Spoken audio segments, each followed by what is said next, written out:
For many years, coal was the lifeblood of Appalachia, providing jobs and prosperity not just for the miners, but for the towns they lived in. And to get that coal to market required the railroads. Now, most of the time, the transport of coal from mine to market went smoothly. Sometimes it didn't, which is our story today. Hello, folks. I'm Steve Gilley, along with Rod Mullins. This is Stories, a History of Appalachia. Now, before we start, why don't you click that subscribe button down below? Be sure to also click that like button, and be sure to click that little bell so you can get notified of stories whenever they come out. We'd appreciate it, too, if you'd share our stories with your friends on Facebook, Twitter, Instagram, TikTok, or wherever you hang out online. Steve, I really didn't know about this story. This is all new to me about the train wreck, I guess is what it was. It happened around Natural Tunnel. And of course, like you mentioned earlier at the beginning, when the railroads came into, especially the mountains, it changed the way we did things. And of course, we had coal here, we had timber, but you had to get the coal out. And when trains moved, they moved fine. But when they had wrecks, they had some big wrecks. And they had a lot of wrecks. We've talked about some of those wrecks, mostly passenger trains. This is a coal train, a freight train. Right. And the reason I think it's important is because it ran through, and still does, to be honest with you, one of the natural wonders of Appalachia, the Natural Tunnel out there near Duffield in Scott County, Virginia. And to be honest with you, I'm surprised that that tunnel still exists as it is based on this story and other stories I've heard. Wow. Well, let's get started. Early in the morning of Christmas Eve, 1911, a 24-car coal train pulled by two locomotives was on its way from the coal fields of southwest Virginia and eastern Kentucky down to Bristol, loaded with black gold. The train made its way from Appalachia down through Big Stone Gap and then on past Duffield and Clinchport, heading toward the Natural Tunnel through which the tracks ran. Now, the speed limit inside the tunnel was 6 miles an hour, a speed that allowed the train to make it through without risk of damaging that natural wonder. On this day, however, Rod, that limit would be broken with disastrous results. Yes, it would, Steve, because as the train and its cargo rolled on to Bristol, it passed the Sunbeam Station 2 miles west of the tunnel. As it did, it appeared to pick up speed, and it didn't slow down as it drew closer to Natural Tunnel shortly after 1:30 a.m. In charge of this train was Charles Bradley, one of the best-known young engineers in the freight service of the Virginia and Southwestern Railroad. Assisting him was W.S. Adams of Bristol, engineer on the second locomotive, Leland Glover of Bluff City, fireman Clint Sproles of Benham's, also a fireman, and Stewart S. Carriger of Elizabethton, who was the flagman. Now, as the train approached Natural Tunnel, it was obvious they weren't going to be able to keep it under that 6 mile an hour speed limit, apparently due to the failure of the train's air brakes. Inside the tunnel, those 24 loaded coal cars, the two engines, and the caboose struck something, most likely a boulder that had been loosened from the tunnel wall by a 2-day downpour in the area that had only ended the day before. That collision caused a massive wreck, spilling coal, cars, and engines throughout the tunnel, completely blocking it from rail traffic. 3 of the men on the train were killed in the accident: Glover, Adams, and Sproles. Ironically, their deaths may not have been caused by the impact of the train, Rod.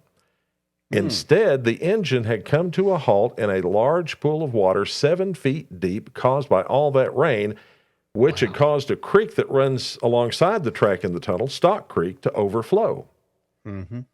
Get this, Mr. Glover had been found without a scratch on him, drowned. Mr. Sproles and Mr. Adams were found upright in the engine, also underwater, and also drowned. No injuries apparent to either of them as well.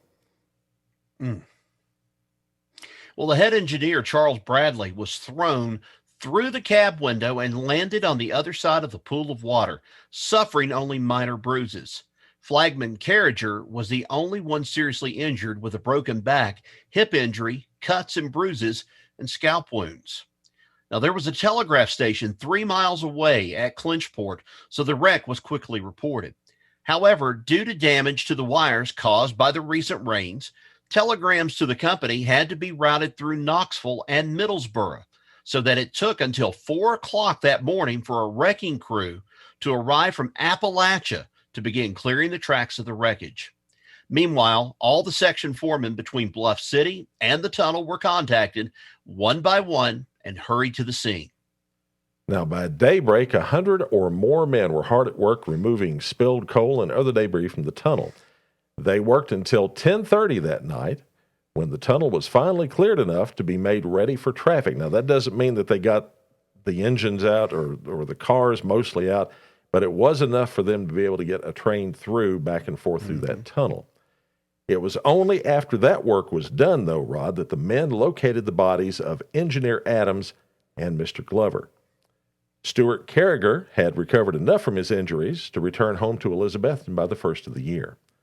Now, after an inspection on Christmas morning, it was discovered that the engines weren't damaged beyond repair, although 8 of the 24 coal cars were wrecked beyond repair. The coal, though, was all picked up, that's the important thing, and loaded into other cars for shipment on to Bristol. The repairs on the engines took several months to complete, although the tunnel itself was cleared of all debris within a few weeks. Well, Chief Engineer Charles Bradley, who had miraculously escaped injury in the wreck, was reportedly considering not returning to his job.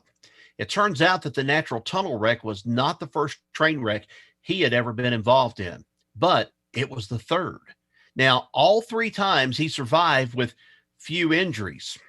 Kind of makes you scratch your head and wonder.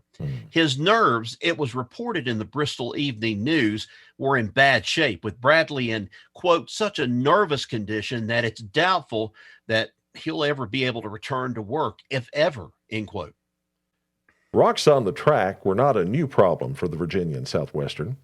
The previous April, train traffic through Natural Tunnel had to be halted for several days when a rock fall from the roof caused several tons of rock to block any trains attempting to enter. Issues with Natural Tunnel popped up again in April 1912 when it was again closed to rail traffic because of floodwaters blocking the tunnel entrance. And this wreck, Rod, is one of the worst to have occurred on the V&SW Railroad. That railroad, by the way, later became part of the Norfolk Southern Railroad. Wow. This is one of those times that you really don't know about such stories like this, but like you said, you just kind of came across this story. We were talking about this before we began recording. You kind of came across this, and kind of a surprise for you and surprise for me also. But I'll tell you, train wrecks, very bad around here at different times. And of course, we said the same thing about speed being involved. I don't know how many people that are watching or listening have ever been inside the tunnel. I have been at one time. I'm telling you, it's a creepy looking little place down in there. When you get in there, you can't see hardly in front of you. The rocks, the part of the tunnel itself is very low. How these trains made it through there and everything, wow.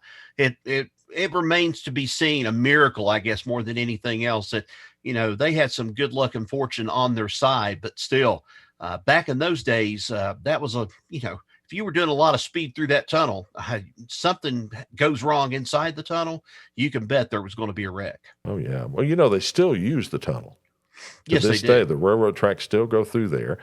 And that's one of the routes that coal is hauled from Southwest Virginia on down to shipment out of Bristol and beyond. So I guess it's an important place. But on the other side, it's a natural wonder. So they can't really do a whole lot of improvement to this tunnel due to federal laws, Yep. And that's true. And I mean, when you go through there, you see how narrow it is in there. Of course, how they have the tracks in there, and they've managed to do that and run that same rail for, with probably some repair and upgrades over the last 100 years, but still very narrow through that little pass of the tunnel right there at Natural Tunnel. Is indeed. And folks, that's the story of the Natural Tunnel train wreck of Christmas Eve, 1911. Another bit of the history of this place we call home, Appalachia. Thanks for listening. Till next we meet, y'all take care.